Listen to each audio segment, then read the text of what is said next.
आज मुस्लिम महासभा टीम मंदसौर ग्राम दाऊद खेड़ी में बिना नोटिस दिए माफिया अभियान अतिक्रमण के नाम पर गलत तरीके से गरीब लोगों के तोड़े गए मकानों का मुआयना किया गया। पीड़ित ग्रामीणों से चर्चा की, उनका दर्द बांटा व हर संभव मदद करने का और न्याय दिलाने का भरोसा दिलाया। ज्ञात हो कि पिछले दिनों प्रशासनिक अमले द्वारा ग्राम दाऊद खेड़ी में कई मकान बिना नोटिस दिए तोड़ दिए गए। आज ये गरीब मजदूर लोग खुले आसमान में अपनी जिंदगी गुजारने को मजबूर है, जबकि ग्राम पंचायत द्वारा इन लोगों को इस जमीन के पट्टे दिए गए थे, मकान बनाने की अनुमति दी गई थी। कई वर्षों से ये लोग यहाँ रह रहे थे। प्रशासन का कहना है कि यह पट्टे गलत है, फर्जी है, यह शासकीय भूमि है। फर्जी है तो इस मामले की गंभीरता से सूक्ष्मता से जांच होना चाहिए और इस प्रकरण में सरपंच, सचिव, तहसीलदार, पटवारी और जो भी लोग दोषी हैं उनके ऊपर कड़ी से कड़ी कार्रवाई होना चाहिए, क्योंकि इसमें इन गरीबों की कोई गलती नहीं है। पट्टे दिए जाने के नाम पर उनसे सरपंच, सचिव और पटवारी द्वारा लाखों रुपए ऐंठे गए हैं और कुछ लोगों को तो पट्टे देने के नाम पर अभी भी पैसे लिए जा रहे हैं।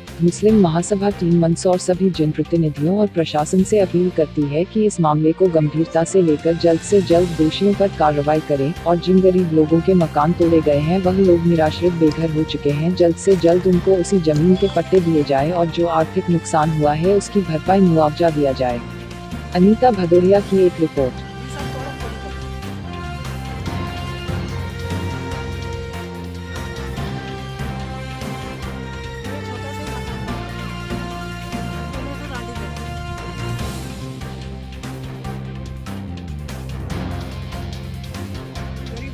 जिन दोषियों ने कूटरचित दस्तावेज के आधार पर ये वो काम किए हैं उनके ऊपर कड़ी से कड़ी कार्रवाई हो, 420 का मुकदमा दर्ज हो और शासकीय संपत्ति को नुकसान पहुंचाने का उनके ऊपर भी प्रकरण दर्ज किया जाए।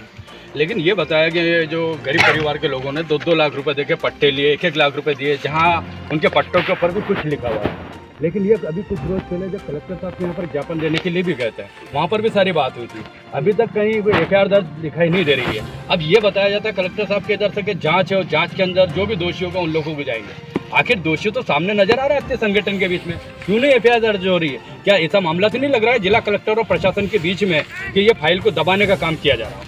अगर ऐसा होता है तो आप आगे क्या करेंगे? निसंदेह यह बहुत गंभीर मामला है और इसके ऊपर लिपापोती की जा रही है, लेकिन यह बर्दाश्त नहीं की जाएगी। अगर इस पर जरा से भी अनदेखी की गई या लेट लतीफ़ी की गई तो मुस्लिम महासभा टीम मंदसौर और सभी मंदसौर के जिम्मेदार अमन पसंद लोग इसको लेकर शांतिपूर्ण आंदोलन करेंगे और जितना बड़े स्तर पर आंदोलन होगा इसको करेंगे जब तक दोषियों को सज़ा नहीं मिलती और पीड़ितों को मुआवजा नहीं मिलता और इनको रहने के लिए वापस ज़मीन नहीं दी जाती, तब तक हम पूरी तरह से इस आंदोलन को लगातार करते रहेंगे। क्या नाम?